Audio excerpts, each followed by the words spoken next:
Buenas noches a todos, mi nombre es Santiago Piñero, soy médico de la Universidad del Bosque. El día de hoy, con el semillero de cirugía general y subespecialidades quirúrgicas de la Universidad del Bosque, vamos a hacer una actualización en el tema de diverticulitis aguda, esto a partir de las guías del 2020 actualizadas por la WCES. Unos puntos básicos a tener en cuenta que la misma guía nos menciona son, es más una entidad más frecuente en pacientes mayores, cerca del 4% de las personas con diverticulosis van a presentar diverticulitis. Los casos de pacientes jóvenes vienen en aumento y se ha encontrado que hasta un quinto de todos los casos de diverticulitis ocurren en pacientes menores de 50 años. A su vez, es más frecuente la presentación izquierda en Occidente, siendo la derecha típica de los pacientes orientales, y la prevalencia de esta entidad viene en aumento. Esto probablemente a cambios en el estilo de vida de las personas. Respecto a las clasificaciones, aquí la guía hace hincapié en que existen múltiples clasificaciones para la diverticulitis aguda, en particular la colónica izquierda, y no se ha mostrado ninguna una superioridad total o definitiva a la hora de de predecir los resultados, motivo por el cual no se puede recomendar una única clasificación actualmente. La guía del WCS sí menciona 7 tipos de clasificaciones. Hay que tener en cuenta que muchas de estas han sido modificadas a lo largo de los años, como por ejemplo lo es la clasificación del Hinch. Estas son las 7 clasificaciones que nos menciona. El Hinchi, originado en 1987, se divide en 4 grados o tipos. Posteriormente, en 1989, la clasificación de Neff con 5 grados o tipos. Ambrosetti, en 2002, 2 tipos subdividida en 5. Kaiser del 2005, con 5 subdivisiones. La clasificación de Mora López, que es una actualización o modificación de la clasificación de Neff, es una clasificación del 2013 con 5 grados y 2 subdivisiones. La clasificación de Salinen del 2015 con 5 grados. Y por último, una novedad de la guía, la clasificación propuesta por la WCES del 2015, que presenta 2 grados con 5 subdivisiones. Ahora bien, la clasificación del Hinchi, como mencioné, ha sido modificada a lo largo del tiempo. Sin embargo, la básica o en general se puede decir que tiene 4 tipos o 4 grados. El primero siendo el absceso pericólico, el segundo absceso pélvico, pericólico o retroperitoneal. Grado 3, una peritonitis purulenta generalizada, y el grado 4, una peritonitis fecaloide generalizada. La clasificación de Hinchi adicionalmente intenta clasificar la severidad del caso individual del paciente, y es la clasificación más utilizada a nivel internacional, lo cual es muy importante y tenemos que tenerla en cuenta. La clasificación de Neff va del grado 0 al 4, siendo 0 la no complicada, donde hay la presencia de un divertículo, engrosamiento de la pared, aumento de la densidad de la grasa pericólica. Grado 1, localmente complicada, presenta un absceso localizado. Grado 2, complicada con un absceso pélvico. Grado 3, complicada con un absceso distal o lejano. Y la grado 4, complicada, que cursa adicionalmente con otras complicaciones a distancia. La clasificación de Ambrosetti se divide en dos, como lo había mencionado: diverticulitis moderada y severa. La moderada se divide en dos, A y B. A, engrosamiento localizado del sigmoide mayor o igual a 5 centímetros y aumento de la grasa pericólica. La diverticulitis severa tiene un absceso A, B, gas extraluminal, y C, hay presencia de contraste extraluminal. Tenemos que tener en cuenta entonces, como pues podemos evidenciar de esto, que esta clasificación pues requiere de un estudio tomográfico, como de todas maneras lo requiere la mayoría. La clasificación de Kaiser va del grado 0 al 4. 0, una diverticulitis leve clínica, nos hacen hincapié en esto. Grado 1 se divide en 2, 1A y 1B. 1A siendo la inflamación pericólica localizada, y la 1B, absceso pericólico confinado. La 2 es un absceso pélvico o intraabdominal lejano. La grado 3, una peritonitis purulenta generalizada. Y por último, la 4, una peritonitis fecaloide al momento de la presentación. Es importante tener en cuenta que esto es al momento de la presentación y no en posteriores revaluaciones. La clasificación de Mora López, como lo había mencionado, es una escala o clasificación modificada del Neff y va del grado 0 al 4. 0, no complicada, divertículo, engrosamiento de la pared, aumento de la densidad de la grasa pericólica, y aquí es donde encontramos los cambios en el grado 1. Es una diverticulitis complicada localizada y se divide en dos. 1A, siendo la presencia de neumoperitoneo localizado, burbujas de gas, y la 1B, un absceso localizado menor a 4 centímetros. La 2, una complicada con absceso pélvico mayor a 4 centímetros. La 3, complicada con absceso distal por fuera de la pelvis. Y la 4, complicada con complicaciones distales, neumoperitoneo extenso y o líquido libre en abdomen. La clasificación de Salinen Va del grado 1 al 5, siendo la 1 una diverticulitis no complicada, la 2 una complicada con un absceso pequeño menor a 6 centímetros esta vez, que pues podemos decir que es una de las que más va a variar respecto a pues las otras, incluso a las recomendaciones de la WCS para el manejo. Grado 3 complicada con absceso grande mayor a 6 centímetros o la presencia de gas retro o intraperitoneal distal.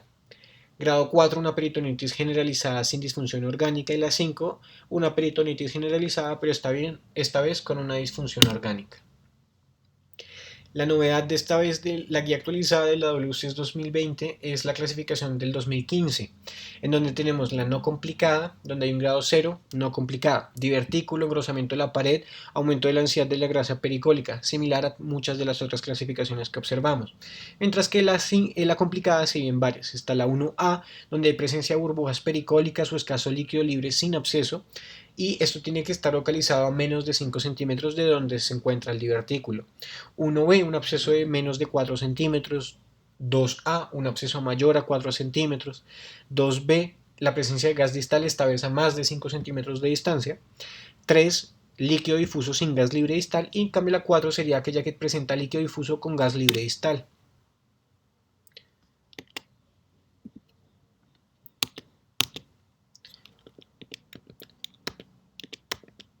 Ahora bien, respecto a la parte del diagnóstico, entonces vamos a tener una recomendación nivel 2D, y es que nos dicen que para hacer el diagnóstico se requiere el uso de una adecuada historia clínica, evidenciar los signos clínicos y los laboratorios de inflamación, al igual que los hallazgos imagenológicos.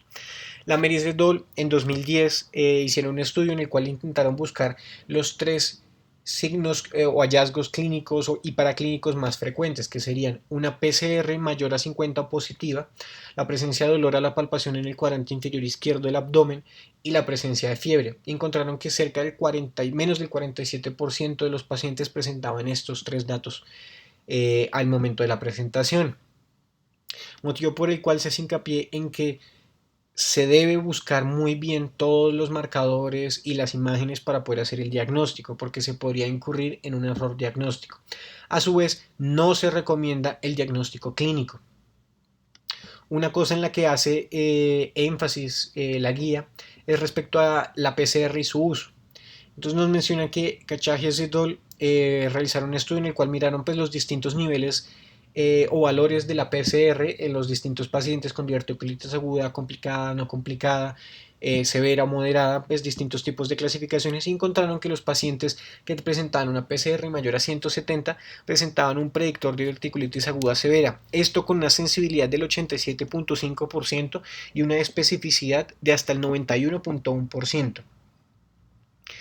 Ahora bien, hay que tener en cuenta el inicio del cuadro clínico, esto porque la PCR solamente va a iniciar a elevarse a partir de las 6 a las 8 horas y va a presentar un pico máximo a las 48 horas. A su vez, la PCR es el único predictor para un Hinchi mayor a 1B, esto previo pues, a la toma de las imágenes. Esto, pongo en paréntesis la leucocitosis porque es por encima de la leucocitosis, la neutrofilia, alteraciones en la función renal u otros marcadores. La PCR es realmente uno de los marcadores más importantes para nosotros a la hora del diagnóstico de la diverticulitis aguda.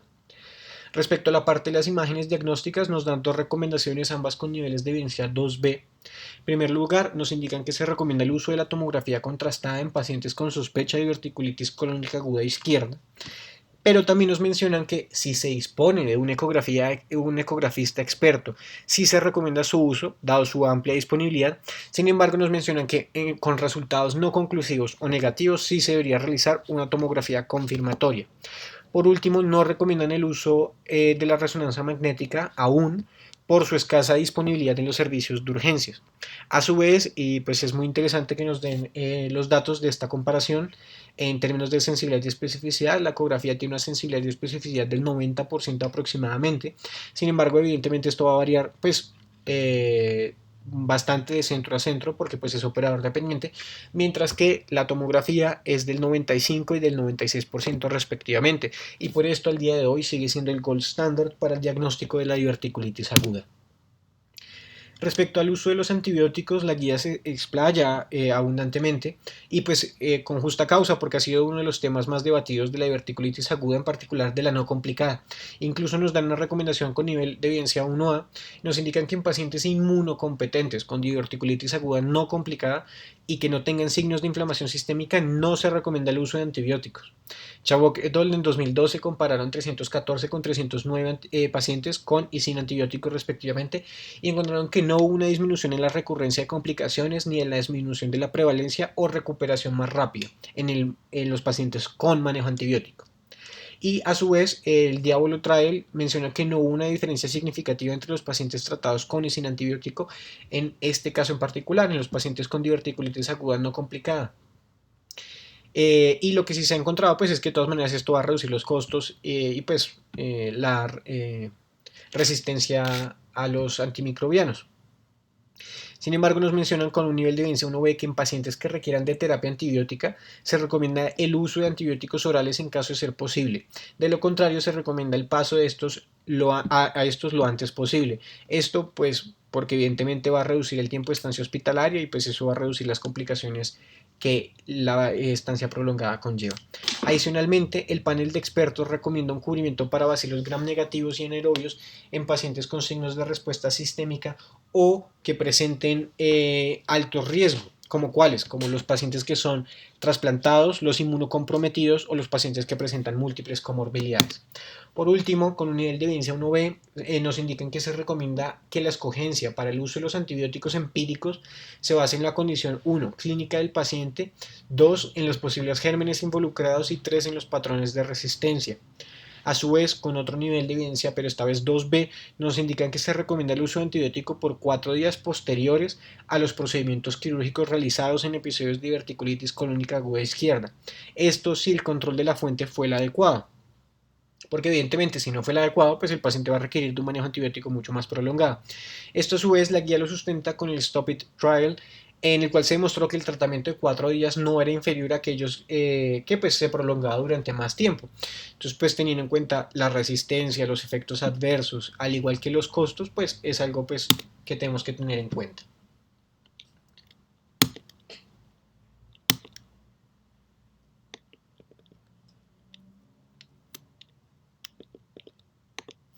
Respecto al manejo ambulatorio en pacientes con diverticulitis no complicada, se recomienda el manejo ambulatorio en pacientes con diverticulitis no complicada y sin comorbilidades, siempre y cuando haya una revaloración a los 7 días del egreso. Si el estado del paciente se ve comprometido o se deteriora, se recomienda una revisión más temprana, esto con un nivel de evidencia 2B. Lo sustentan con diversos estudios, entre ellos el de Etzion et al. En el 2010, en el cual hubo un 94% de eficacia con este tipo de manejo. A su vez, el Diver Trial demostró la posibilidad de esta terapia en pacientes, sobre todo si son altamente seleccionados, como mencionamos, si no tienen comorbilidades, por ejemplo, y menciona que hubo una reducción de hasta 2/3 y pues el costo de este tipo de atención es una tercera parte de lo que conlleva pues un tratamiento intrahospitalario. Adicionalmente, el metaanálisis de Cherokee et al. Del 2019 menciona que hubo una falla terapéutica del 4.3% en pacientes que fueron llevados a terapia pues ambulatoria. Adicionalmente nos mencionan que pues tenemos que tener en cuenta 3 cosas importantes. 1, las comorbilidades de los pacientes. 2, las situaciones psicosociales de los pacientes. Y 3, las condiciones sociodemográficas de los pacientes. Esto evidentemente es fundamental en nuestro contexto colombiano porque pues tenemos que tener en cuenta que si nosotros le damos un manejo ambulatorio al paciente y nosotros sabemos que él lo puede cumplir, pues se puede hacer. Pero si el paciente quizás pues tiene alguna enfermedad o alguna discapacidad o inhabilidad que no le permitiría completar su manejo ambulatorio, pues quizás deberíamos reconsiderar el hecho de realizar o no el manejo ambulatorio.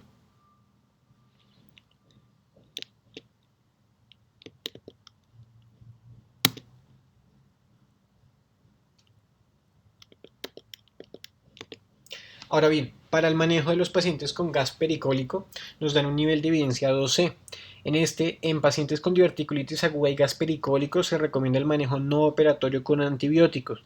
Esto lo demuestran en particular con ciertos subanálisis derivados del Diablo Trial.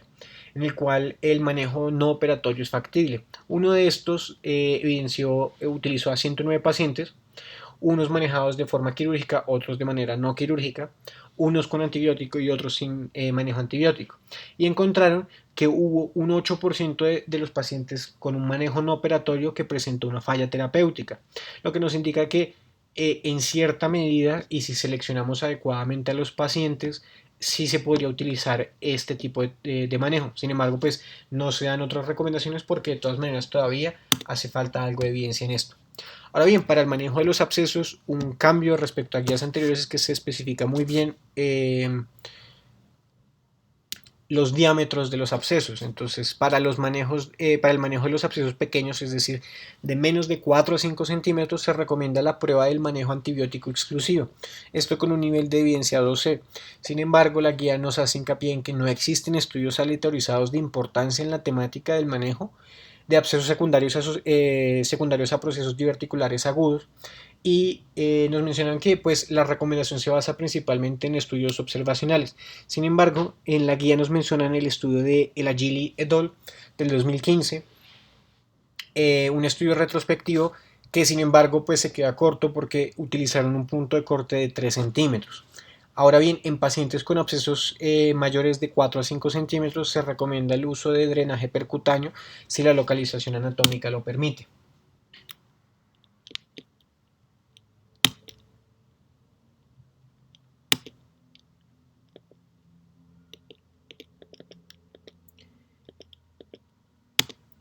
Respecto a la colonoscopia, entonces con un nivel de evidencia 12 nos indica que se recomienda la evaluación colonoscópica temprana, es decir, de 4 a 6 semanas, solo en pacientes manejados no quirúrgicamente que hayan presentado abscesos.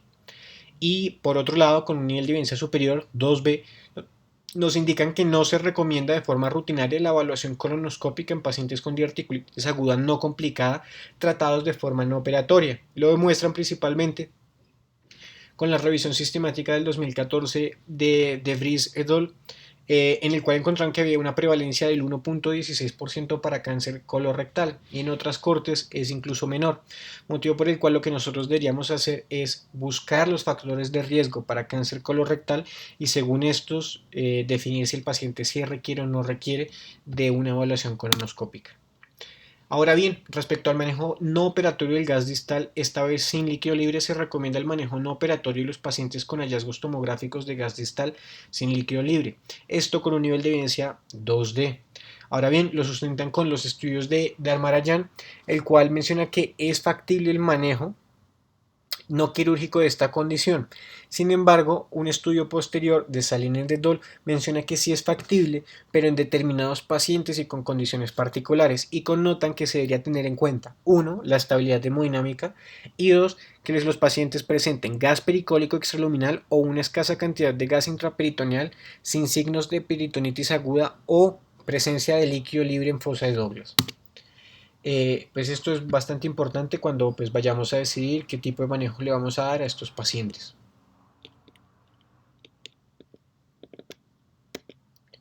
Respecto al lavado peritoneal laparoscópico, la guía nos hace hincapié en que solo se recomienda el lavado peritoneal laparoscópico y el drenaje en pacientes selectos y nos menciona que no es una terapia de primera línea, esto con un nivel de evidencia 2A, y nos mencionan principalmente tres ensayos clínicos, el DILALA, el SCANDIF y el LADIS. El Dilala inicialmente había encontrado que el lavado peritoneal era factible y hasta seguro en pacientes Hinchi 3, esto a corto plazo. Sin embargo, tanto el Scandif como el Ladies Trial encontraron pues resultados un poco distintos. En particular, el Scandif encontró que habían peores resultados finales y no proporcionó ventajas sobre la resección colónica, mientras que el Ladies Trial encontró que no se encontraron ventajas o mejoras por encima de la sigmoidectomía y sí se ha encontrado que hay un mayor riesgo de reintervención en los pacientes que son manejados única y exclusivamente con el lavado peritoneal laparoscópico. Por eso nosotros tenemos que tener en cuenta que sí se puede utilizar, no es el manejo exclusivo y pues la laparoscopia sí tiene un lugar como vamos a ver ahora, pero pues que como tal el manejo se dé por lavado laparoscópico y drenaje no es lo adecuado según la guía.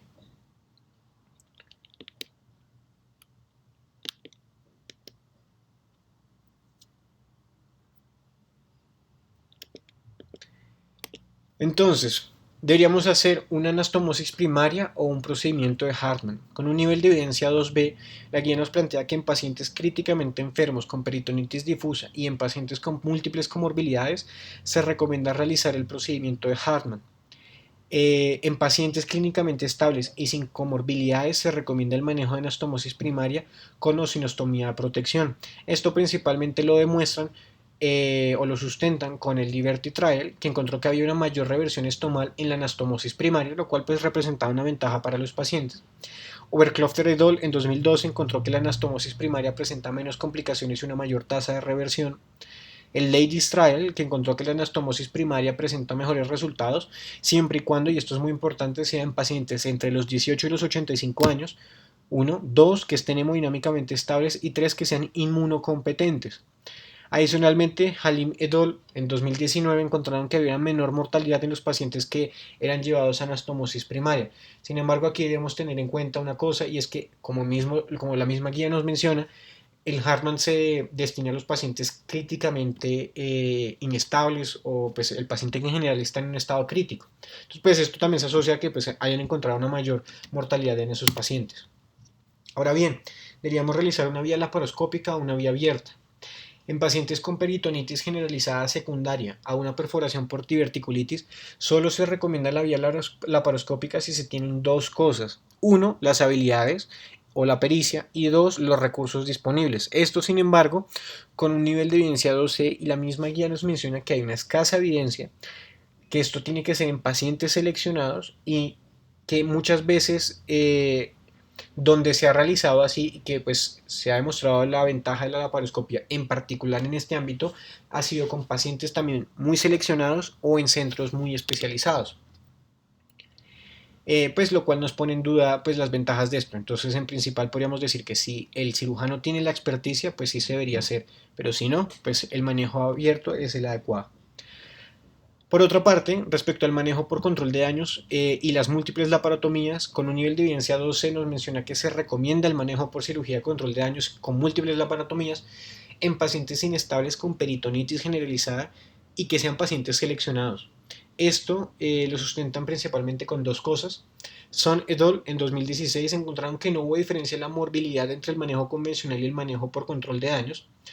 Y Kafka-Rich et al. En 2010 encontraron la factibilidad del manejo. Sin embargo, una crítica que se le hace a este estudio es que el segundo tiempo quirúrgico se hizo bajo supervisión o acompañamiento de un cirujano colorectal. Como múltiples instituciones carecen de cirujano colorectal, pues digamos que la evidencia de este estudio pues, se vendría un poco abajo en este tipo de ámbitos distintos. Adicionalmente nos mencionan otra cosa que está en proceso en este momento, que es el Cool Trial, en el cual lo que se está haciendo es mirar la diferencia entre el manejo convencional y el manejo por control de daños, porque evidentemente pues el control de daños sí ha tenido un importante impacto en el manejo quirúrgico de emergencia. Pero entonces pues esto lo tenemos que tener en cuenta y pues ver que a futuro pues se verán estos nuevos estudios. Respecto a la cirugía electiva, entonces nos mencionan si con un nivel de evidencia 2D que se recomienda analizar las condiciones particulares de cada paciente y no el número de episodios previos para programar o no una sigmoidectomía electiva. Típicamente se decía que si una persona presentaba 2 episodios de diverticulitis aguda, pues se debería llevar a un procedimiento quirúrgico. Sin embargo, pues distintos estudios han demostrado que no es lo mejor. Adicionalmente, con otro nivel de evidencia 2D, se recomienda planear el procedimiento electivo tras un episodio de diverticulitis colónica izquierda aguda no complicada en pacientes de alto riesgo, como lo son los pacientes inmunocomprometidos. Y todo esto, tanto esto como lo anterior, lo sustentan con el estudio del Sayed et al. En 2011, en el cual de 65.000 pacientes estudiados, solamente 0.9% requirieran de una cirugía de urgencia, lo cual nos demuestra que pues muchos pacientes no van a requerir de un procedimiento quirúrgico de manera preventiva. Adicionalmente, el Direct Trial con 109 pacientes encontró que los pacientes que fueron llevados a cirugía electiva sí presentaron una mejor calidad de vida. Sin embargo, esto fue a los 6 meses y se le ha criticado mucho que pues solamente encontraron una mejoría en la calidad de vida, no en la morbilidad, no en la mortalidad, no en las complicaciones, y que adicionalmente las muestras fueron variables y muy heterogéneas, por lo tal pues no se podría aplicar a todo tipo de pacientes. Igual que con el manejo ambulatorio, aquí tenemos que tener en cuenta tres cosas fundamentales: los factores sociales, los factores económicos y los factores demográficos. Evidentemente, la persona que va a vivir en una ciudad con pues, disponibilidad de manera pues bastante amplia, se podría decir, como Bogotá, pues el paciente, si llegase a presentar una complicación, pues puede recibir un tratamiento de manera pues rápida y efectiva. Sin embargo, el paciente en un ámbito pues extremadamente rural, que se encuentre quizás hasta días de poder recibir un manejo por el especialista, pues quizás ese paciente pueda beneficiarse del manejo de forma electiva. Por último, como vamos a ver en la siguiente diapositiva, la guía nos menciona unas cosas respecto a unos aspectos fundamentales respecto a la diverticulitis colónica derecha. El grupo de panelistas indica que es una entidad menos frecuente que la izquierda, en particular en pacientes occidentales. Normalmente la presentación izquierda requiere más intervenciones quirúrgicas que la derecha. Indican extrapolar todos los lineamientos de la presentación izquierda a la derecha, y por último hacen hincapié en que el manejo específico no está bien definido y que actualmente no se encuentran guías exclusivas para esta presentación. Por último, una cosa que nos menciona la guía y que pues no lo había hecho de una manera tan rutinaria es las clasificaciones de los pacientes con inmunocomprometidos. Ellos principalmente nos mencionan que pues, los pacientes inmunocomprometidos los podemos dividir en distintos grupos, entre ellos si son pacientes con uso crónico de corticoides, pacientes trasplantados renales, con otras condiciones inmunocomprometentes. Sin embargo, y pues nos mencionan que los pacientes inmunocomprometidos, como ya se mencionó, normalmente sí deberían llevarse a un tratamiento antibiótico, incluso en los casos de diverticulitis aguda no complicada. Sin embargo, pues todo esto depende pues, de la clínica del paciente, los factores de riesgo, qué tipo de inmunocompromiso tiene y entre otras. Sin embargo, pues no nos hacen otras especificaciones de los pacientes inmunocomprometidos, por eso es que pues no hay un apartado general aparte de eso. Espero que pues la presentación haya sido de su agrado. Intenté que fuera lo más concisa posible. La guía pues está disponible en internet para que pues la puedan leer. Hasta luego y un feliz día.